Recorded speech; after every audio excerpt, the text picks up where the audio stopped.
I'm Nathan Bynum, host and producer of Youth Can Change the World. For this show, I partnered with Lynn Borton, host of the radio show Choose to be Curious on WERA 96.7 FM. In a recent episode, Lynn interviewed 16 high school students who came to the DMV from Central Falls High School in Rhode Island. They came as the culminating activity for their class, How to Change the World, which they developed with their teacher, Seth Kolker. The group learned about government and they learned about public access media here at Arlington Independent Media. Lynn interviewed some of them about their trip on her show. I filmed the radio show and did some of my own interviews with a few of these amazing students about the rest of their experiences here in the DC area.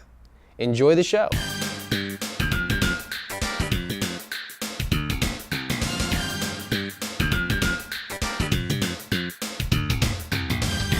What was your favorite part about coming down to DC with How to Change the World? Probably just seeing everything, because CF is, like I said, 1 square mile, very small city, and it's not the best, so it's a little poor town, so mainly just really closed-in apartments. And so coming down here to everything's so wide, and the buildings are gigantic compared to like our big city, Providence. It's just everything's so huge, and it's really beautiful, especially the flowers. I love to look at the flowers.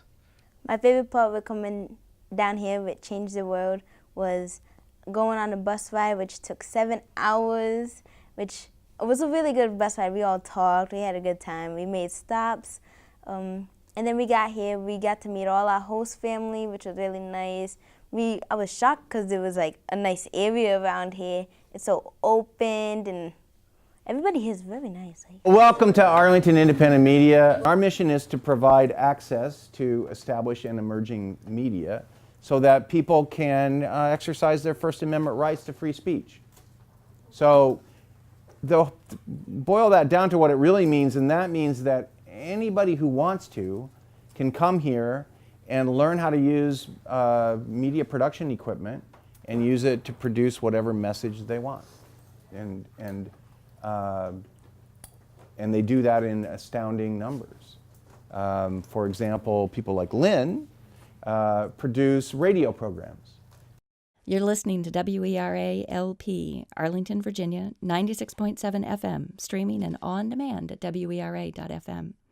Coming to you from the studios at Arlington Independent Media, I'm your host, Lynn Borton, and this is Choose to be Curious. Welcome. This is a show all about curiosity.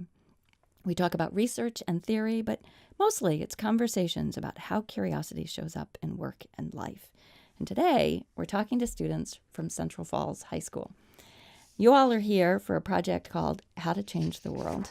Tell me about the class, How to Change the World. The class is full of a big diversity of kids who range in different ages, like class grades, and like racial like culture. We all go after school on a Friday. We stay there from 3 o'clock to 5 every Friday, and we work to make it here. And so what kinds of things did you do to make it here? We made a bunch of logistics plans. Once we actually got the plans down, we at first were trying to find quotes for buses and one-way bus, because we couldn't have a two-way bus. That's too expensive. And then we were trying to find quotes for that. And then we had to try to find tickets for the Holocaust Museum here. So you all helped design this class, right? That's correct, yeah. So what did that consist of? I mean, what's it mean to design a class on how to change the world, Todd? Well, it's all basically been a really big experiment. Classes like this aren't really at Central Falls High School because most of the money is focused on the core classes, such as math and stuff like that. So we don't get a lot of, weirder classes. We don't have a culinary. We don't even have music. So it was very trial and error, I guess you could say. And it consisted of a lot of decision making, mostly. A lot of it was led by Mr. Kolker, but most of the decisions themselves were put on to us as the students. And there's only 17 of us. Well, 16? 16 that came on this trip. So yeah, it was hard, but it was fun for the most part and really productive. So, Cielo, tell me some of the things that you've done now that you're here in Washington. We did a lot, actually. Throughout the few days that we've been here, we still have a couple things to finish. But, let's see. We went to a memorial. The Eternal Flame? Yeah, that. Yeah. We got a tour at the Capitol, which was really nice. We got to talk to our senators and to our congressmen, which is also really nice. Can't believe we got to do that. Todd, Dakota, you want to add anything to some of the things you've done? Yeah. I just want to stress on the fact that we actually met both of our senators and they were in the same room, which is like insane. That never happens. It never really happens. Amazing, yeah. And the fact that they were even together, like it's so like competitive in the political scene to even have like two senators in the same room is crazy because, you know, they were actually getting along and being cordial and things like that. So that was really awesome. And we saw our congressman for our district in the exact same day, which is even cooler because it's Rhode Island. So we only have 2 congressmen. So we basically met 3/4 of our legislative branch right there. And yesterday we saw the Federal Reserve. We learned about like inflation and unemployment and stuff like that. And then after that, we went to the State Department where we did a simulation about like an immigration crisis, which was really, really cool. I had a lot of fun with that one. And I think everybody else did too. Yeah, it was really fun. And Dakota, what else? What other things have you done? Today we went to Uber.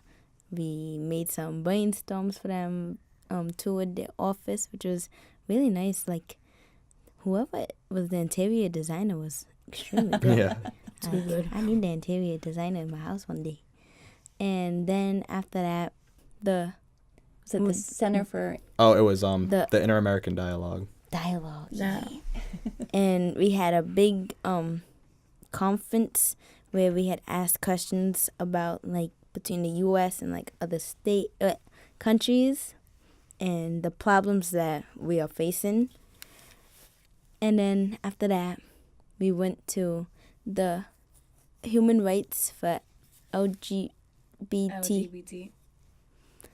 which was really nice because we watched a couple videos. What was the lady's name? I don't think she said her name. It was Grace or something like that. I think it was Grace. Grace, Grace or the lady who saw us today, don't take it personally that we don't remember your name. Seriously, Sorry. you were awesome. You were awesome. You all have met a lot of people we've in met the a lot last of couple of people days. in It's the been past, yeah. amazing. So, Cielo, why is a trip like this important?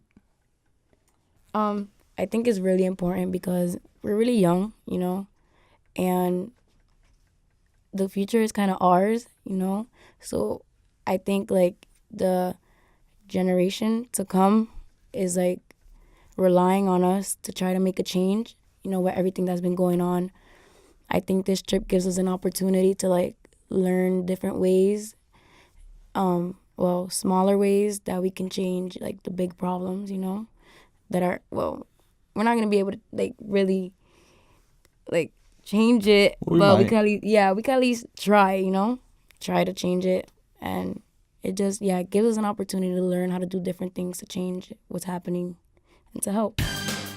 It's a lot of work, but if you want change, you really have to push towards it.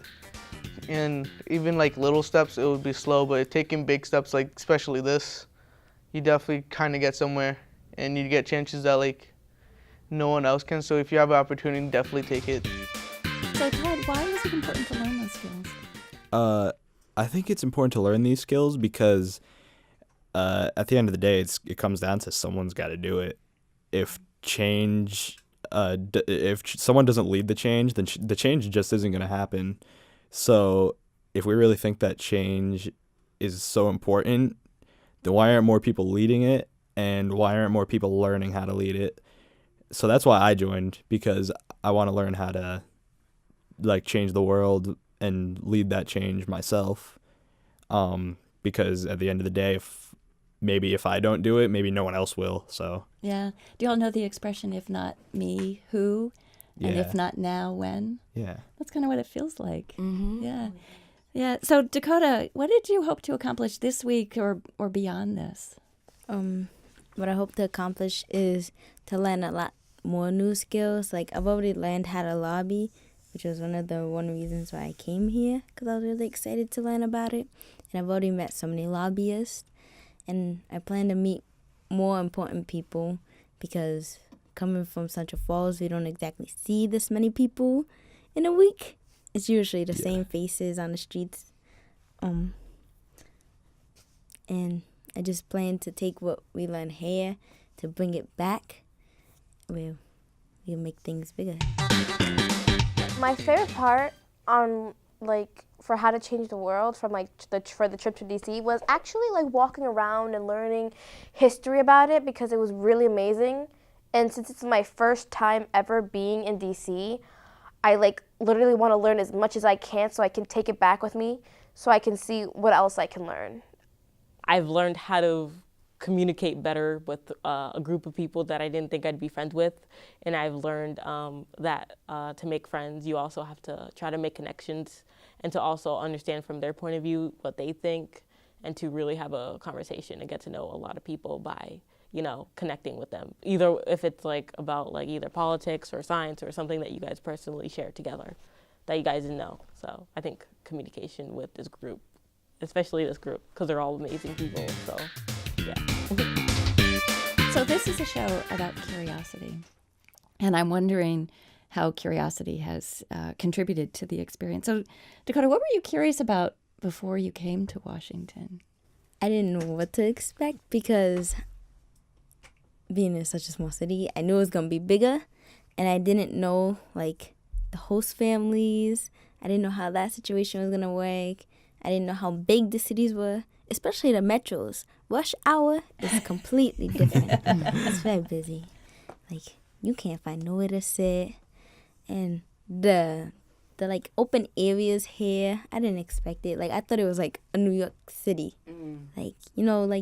Times Square, where you have all the big buildings and everybody's all dressed in fancy suits and everything. But no, even the fancy people, they have 6 different heels under their desks, because they're not gonna walk around in heels all day.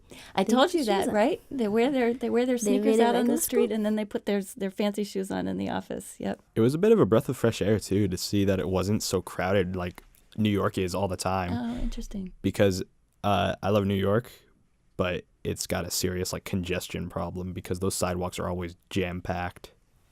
Yeah, it was a lot opened here. Yeah. So what are you curious about now, Cielo?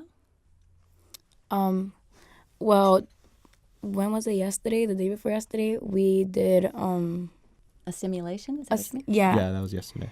And I really like that. So just because arguing is kind of my thing, and it was just nice, learning how to come together and come to an agreement without actually having a fight. Just So I feel I learned a lot, and I kind of want to learn more about it.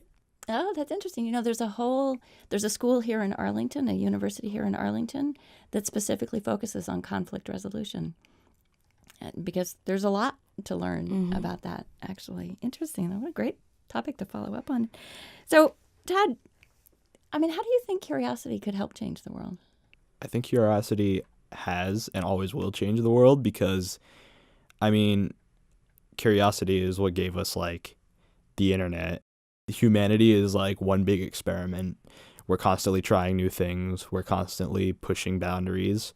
And I think that it's not a matter of how will curiosity change the world. I think it's more of how will curiosity continue to change the world, and what kind of change will it bring? Because at the end of the day, there's always going to be someone out there who has a new idea that can make a lot of money and that can help a lot of people. And that's what's really awesome about humanity, is that we can be curious enough to put things to the test and see what works for us. When I was younger, I've always had this plan to go to Peru and go plant trees towards their mountains, only because I know they don't have fresh air, good pollution over there somewhat. So I was let me go build some trees. And it's always been a thing since I was younger. But I also want to like try to help everybody that's like poverty, and then especially with the new laws they're making about like people who have had like drug possessions in jail or anything, and once they come out they're not allowed to have like food stamps or anything. They plan to take it away, which I don't understand, because you had like drug possessions back in the day, like probably when you were 16 or something, doesn't mean you can't feed your children now. So you guys have given me these amazing quotes today. And one of the things that I often do in my show is quote other people who have expressed things in ways that I find really impressive. So I pulled together some quotes. You each picked one. So I'm going to read those quotes, and then if you'll tell me why you chose it and what you think is important about that quote, that would be great. Todd, you want to go first? Yeah, sure. Okay, so you chose a quote from the scientist Neil deGrasse Tyson, who wrote, "No one is dumb who is curious." Tell me about that. Well, I'm a huge science nerd. I love science. Science is the coolest stuff in the world. And Neil deGrasse Tyson is one of my personal heroes. So when he said that, no one is dumb who is ever curious, it's so true, because you can be you can have no education, but if you have the drive and curiosity to learn what you want to learn and what you're interested in, then you're going to be leaps and bounds ahead of some college educated kid who was he never did anything with his education, and he didn't learn about what he wanted to. So, and even if he wasn't curious about it. So if you're curious, you already have an advantage. You know what I mean? I do. I know exactly what you mean. So, Dakota, you chose a quote from Mahatma Gandhi, the leader of India's nonviolent independence movement, and he wrote, "You must be the change you wish to see in the world." So tell me about that. I chose that, going back on Todd's idea when he was talking about if you want to see the change, you have to be it. So basically, when I had read this quote, and basically thought you can't just sit there and think about changing and think somebody else is going to do it and just sit back and be like, okay, you know what, we'll see. You have to be the one to actually make the movement. It's like when you want something out the fridge, you can't just wait for it to come to you. You got to go and get it. Mm-hmm. Yes, you got to see it. You got to see the change. That is my new metaphor for this. This is like going to the refrigerator. Or ask your sister to do it. She's not going to get up. So, Cielo, you chose a quote from the youth activist Malala, who wrote, "If one man can destroy everything, why can't one girl change it?" Tell me why you chose that one. I'm going to be completely honest. Yeah. Well, with our new president, he has done a lot of really horrible things. And I just chose it because I feel like I could make a change, I just feel like I can make a change. Oh my God, I should have really thought of this. Oh, you're giving me goosebumps. Because I think you can. I mean, I think that's I will say that for me, watching you all over the last couple of days, I really feel like you can. So thank you. Thank you. Thank you. Yeah, thank you. Yeah. It was awesome. It was fun. If you were talking to adults, Mm-hmm. what would you say is the most important thing adults can do to help support young people like yourself in changing the world? The number one thing I'd say is listen and take us seriously. For adults to help young people and kind of we heard is actually listen, even if it's really ridiculous, pick out what's fair and use that to adjust to how the child or whoever it is wants it. It'll make things easier. Give us an opportunity to do what we gotta do, to let us, to open up to us, let us do our thing and not get in our way, because then we're not gonna get nowhere. It's coming out that these younger generations are just we go through a lot, depression and anxiety, like even myself and stuff like that. So the idea that we have that what we say isn't relevant or isn't important is pretty ridiculous to me, because first of all, everyone should have a voice in where they live, how they live, what they have to live with, and stuff like that. And second of all, like with a lot of these issues, a lot of it is focused on the youth. So we probably know way more than a lot of adults do. You've been listening to WERA LP 96.7 FM. If you joined us late or want to catch up with this or any of the other great programs here on Radio Arlington, check us out online and on demand at WERA.FM. You can find all my shows on iTunes, Mixcloud, SoundCloud, and Facebook, all at Choose to Be Curious, or on my website at choosetobecurious.com. Special thanks to my guests from Central Falls. You've given us all a lesson in how to change the world. Check out my pictures on Facebook. There are some truly epic pictures from the week. I hope you'll follow me on Twitter at choose2 curious. And I hope you'll join me again next time. And until then, choose to be curious. And that's a wrap. You guys were great.